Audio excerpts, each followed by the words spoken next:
9 பந்துகளை எதிர்கொண்டு 9 பந்துகளையும் தொடர்ந்து அடுத்தடுத்து சிக்ஸருக்கு பறக்கவிட்ட சூரியவன்சி மிரண்டு போன இங்கிலாந்து அணி. இதுவரை கிரிக்கெட் உலகம் பார்த்திடாத சம்பவம். அதாவது இந்தியா மற்றும் இங்கிலாந்து அணிகளுக்கு எதிரான 5 T20 போட்டிகள் கொண்ட கிரிக்கெட் தொடர் தற்போது நடைபெற்று வருகிறது. இந்த தொடர் தொடங்கி இதுவரை 3 போட்டிகள் முடிவடைந்து விட்டது. இதற்கு பிறகு இந்த தொடரில் இன்னும் 2 T20 போட்டிகள் மட்டும்தான் மீதம் இருக்கிறது. அதிலும் நடந்து முடிந்த 3 போட்டிகளில் முதல் போட்டி மழையால் தடைப்பட்டு போனது. அதனைத் தொடர்ந்து 2வது போட்டியிலும் 3வது போட்டியிலும் இங்கிலாந்து அணிதான் வெற்றி பெற்றது. அதிலும் 2வது T20 போட்டியில் கூட இந்திய அணி போராடிதான் தோல்வியை தழுவியது. ஆனால் 3வது T20 போட்டியை பொறுத்தவரையில் இங்கிலாந்து அணி இந்திய அணியை எளிதாகவே வீழ்த்தி அபாரமான வெற்றியை பதிவு செய்திருந்தது. இந்த ஒரு தோல்விதான் இந்திய அணிக்கு மிகப்பெரிய பின்னடைவையும் ஏற்படுத்தியது. அதற்கு காரணம், இங்கிலாந்து போன்ற ஜாம்பவான் அணிக்கு எதிராக இந்திய அணி வெற்றி பெறவில்லை என்றாலும் கூட போராடி தோல்வியடைவது என்பது ஏற்றுக்கொள்ளக்கூடியதாக இருக்கும். ஆனால் மிகவும் படுதோல்வி அடைவது என்பது இந்திய அணிக்கு பெரும் பின்னடைவாக மாறியது. அதிலும் இந்த 3வது T20 போட்டியை பொறுத்தவரையில் இங்கிலாந்து அணி முதலில் பேட்டிங் செய்து 201 ரன்கள் வரை எடுத்து இந்திய அணியை வெறும் 76 ரன்களில் சுருட்டி ஆல் அவுட் செய்தது. அதுவும் 12 ஓவர்களுக்கு உள்ளாகவே இந்திய அணி மொத்த விக்கெட்டுகளையும் இழந்து இந்த போட்டியில் படுதோல்வியை சந்தித்தது என்பது இந்திய அணிக்கும் இந்திய அணி ரசிகர்களுக்கும் மிகப்பெரிய ஏமாற்றமாக மாறியது. ஆகவே இப்படி ஒரு தோல்வியை பார்த்த பிறகு இதற்காக கட்டாயம் இங்கிலாந்து அணியை பழிதீர்க்க வேண்டும் என்ற எண்ணம் இந்திய அணிக்கும் அதிகமாகவே இருந்தது. அதை அடுத்தடுத்த போட்டிகளில் இந்திய அணி வெளிப்படுத்தும் என்று எதிர்பார்த்த போது அப்படி ஒரு சம்பவமும் தற்போது அரங்கேறியிருக்கிறது.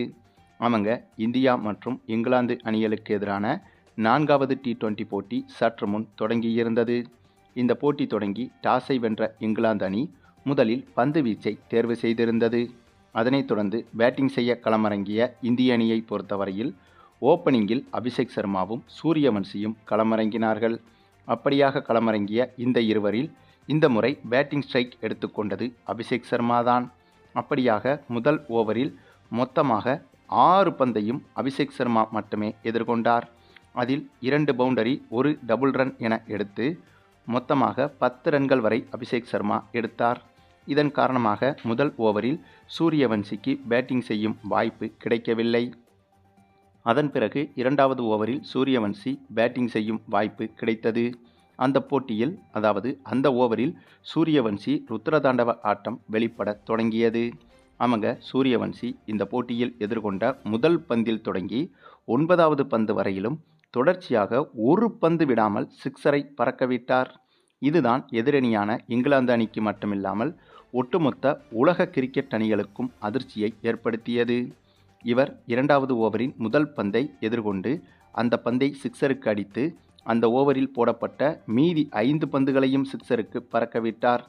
பின்னர் அடுத்த ஓவரில் அபிஷேக் சர்மா பேட்டிங் செய்து அவரும் 2 பவுண்டரி 1 சிங்கிள் ரன் என எடுத்து கொடுக்க, அதன் பிறகு அந்த 3வது ஓவரிலும் மீதி இருக்கும் 3 பந்துகளையும் தொடர்ச்சியாக 3 சிக்ஸர்களை பறக்கவிட்டு வெறும் 9 பந்தில் 9 சிக்ஸர்களை அடித்து 54 ரன்கள் வரை எடுத்திருந்தார் சூரியவன்சி.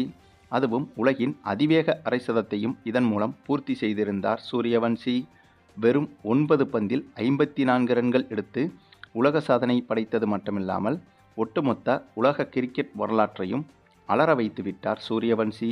இப்படி ஒரு அதிரடி ஆட்டத்திற்கு பிறகு போட்டி முடிந்து போட்டியின் இடையே போட்டி தொகுப்பாளரிடம் பேட்டி கொடுத்த சூரியவன்சி இந்தளவுக்கு அதிரடியாக விளையாடியதற்கு காரணம் கடந்த போட்டியில் இந்திய அணி அடைந்த தோல்விதான் என்றும், அப்படி ஒரு தோல்வியை ஏற்றுக்கொள்ள முடியவில்லை என்றும், அதனாலேயே எனக்கு அணியில் ஃப்ரீடம் கொடுக்கப்பட்டது என்றும் சூரியவன்சி பேசியிருந்தார். அதாவது கடந்த போட்டியில் இங்கிலாந்து அணி இந்திய அணியை படுதோல்வி அடைய செய்ததன் விளைவுதான் இந்த போட்டியில் சூரியவன்சி எதிர்கொண்ட முதல் 9 பந்துகளிலும் சிக்ஸர் போனதற்கு முக்கிய காரணமாக மாறியது. பொதுவாகவே சூரியவன்சி அதிரடியாக விளையாடக்கூடியவர்தான். இந்த சூழலில் எரியிற தீயில் எண்ணெயை ஊற்றுவது போல கடந்த போட்டியில் இந்திய அணியை படுதோல்வி அடைய செய்து சூரியவன்சியின் ஈகோவை இங்கிலாந்து அணி சீண்டிவிட்டது என்றுதான் சொல்ல வேண்டும். அதற்கு பதிலடியாகத்தான் இப்படி ஒரு சம்பவத்தை சூரியவன்சி செய்திருக்கிறார். மேலும் இந்த போட்டியில் சூரியவன்சி அதிரடியாக விளையாடி 78 ரன்கள் வரை எடுத்திருந்தார். அதனைத் தொடர்ந்து மற்ற பேட்ஸ்மேன்களும் இந்த போட்டியில் சூப்பராக விளையாட, இதனால் இந்திய அணி 213 ரன்கள் வரை இந்த போட்டியில் எடுத்திருந்தது.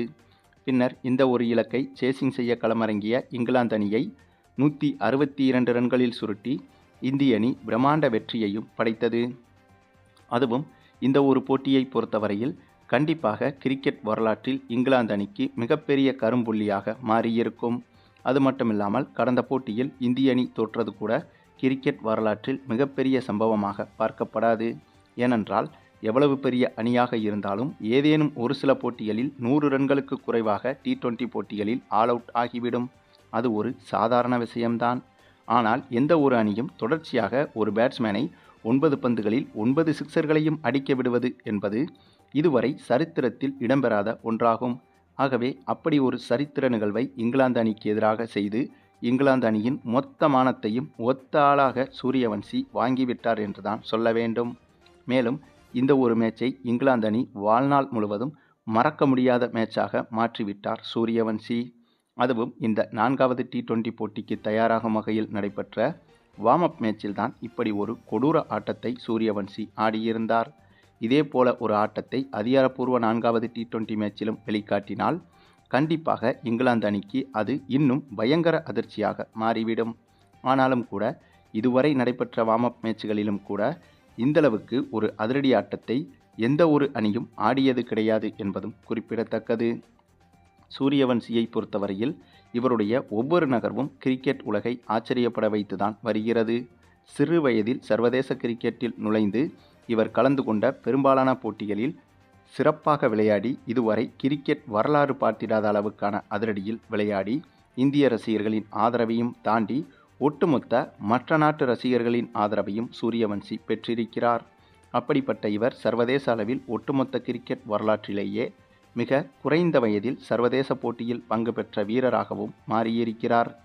வயதுதான் மிக குறைந்த வயதே தவிர இவருடைய கிரிக்கெட் திறமை என்பது ஜாம்பவான் வீரர்களை மிஞ்சும் அளவுக்கு இருக்கிறது. அதை இவர் களமிறங்கும் பெரும்பாலான போட்டிகளில் நிரூபித்து வருகிறார். இவருக்கு மட்டும் இந்திய அணியில் தொடர்ச்சியாக வாய்ப்பு கொடுத்தால் கண்டிப்பாக இன்னும் ஒரு சில மாதங்களிலேயே வீழ்த்தவே முடியாத ஒரு அணியாக இந்திய அணி கிரிக்கெட் உலகில் மாறிவிடும். இவர் மட்டும் இல்லாமல் இந்திய அணியில் இப்போது இருக்கும் வீரர்களில் அபிஷேக் சர்மா, இசான் கிசான், யாஸ்வி ஜெய்ஸ்வால், திலக் வர்மா, சிவம் தூபே என இப்படிப்பட்ட அதிரடி வீரர்களும் தற்போதைய இந்திய அணியில் இருக்கின்றனர். அதே சமயம் ஒருநாள் தொடர் என்று வந்துவிட்டால் விராட் கோலி, ரோஹித் சர்மா, பும்ரா போன்ற வீரர்களும் இந்திய அணியில் இருக்கின்றனர். ஆகவே இவர்கள் அனைவருமே தற்போதைய இந்திய அணியில் இருப்பது என்பது வீழ்த்தவே முடியாத இந்திய அணியை உருவாக்குவதற்கு வாய்ப்பாகவும் இருக்கிறது. என்ன ஒன்று, தொடர்ச்சியாக இத்தகைய வீரர்களுக்கு வாய்ப்பு கொடுத்தால்தான் அது சாத்தியமாகும். ஒரு சில போட்டிகளில் வாய்ப்பு கொடுத்துவிட்டு ஒரு சில போட்டிகளில் ஓரம் கட்டிவிட்டால் அவர்களுடைய தொடர் ஃபார்ம் என்பது இருக்காது. ஆகவே அந்த விஷயத்தில் இந்திய அணி நிர்வாகம் இன்னும் கொஞ்சம் கூடுதலாக கவனத்தோடு செயல்பட வேண்டும். அதே சமயம் இப்போது விளையாடி கொண்டிருக்கும் தற்போதைய T20 இந்திய அணியில் கேப்டனாக ஸ்ரேயஸ் ஐயர் செயல்படுகிறார். அதாவது ஸ்ரேயஸ் ஐயர் போன்ற அனுபவமே இல்லாத கேப்டன்சியை பயன்படுத்துவதையும் இந்திய அணி தவிர்க்க வேண்டும். ஏனென்றால் இவ்வளவு திறமை வாய்ந்த வீரர்கள் இருந்த போதும் கூட இந்திய அணி தோற்பதற்கு மிக முக்கிய காரணம் தலைமைதான். அவங்க 1000 சிங்கங்களுக்கு ஒரு ஆடு தலைமையாக இருக்கும் படையை விட 1000 ஆடுகளுக்கு ஒரு சிங்கம் தலைமையாக இருக்கும் படைதான் வெற்றி பெறும். ஆகவே அதன் அடிப்படையில் பார்த்தால் ஒரு அணிக்கு திறமை வாய்ந்த வீரர்கள் இருந்தாலும் கூட கேப்டன்சி என்பது சரியாக இருக்க வேண்டும். இல்லை என்றால் 1000 சிங்கங்கள் இருந்தாலும் அந்த படை தோற்றுதான் போகும், தற்போதைய இந்திய அணி போல. ஆகவே இதையும் கருத்தில் கொண்டு இந்திய T20 அணியில் சிறந்த கேப்டனை பயன்படுத்துவதும் இந்திய அணி நிர்வாகத்திற்கு முக்கிய கடமையாகும். சரி, இது குறித்த உங்களுடைய கருத்துக்களையும் கமெண்டில் தெரிவிங்க. மேலும் இந்த வீடியோ பிடிச்சிருந்தா லைக் பண்ணுங்கள், மற்ற அனைவருக்கும் ஷேர் பண்ணுங்கள், மறக்காமல் நம்ம சேனலை சப்ஸ்கிரைப் பண்ணுங்கள்.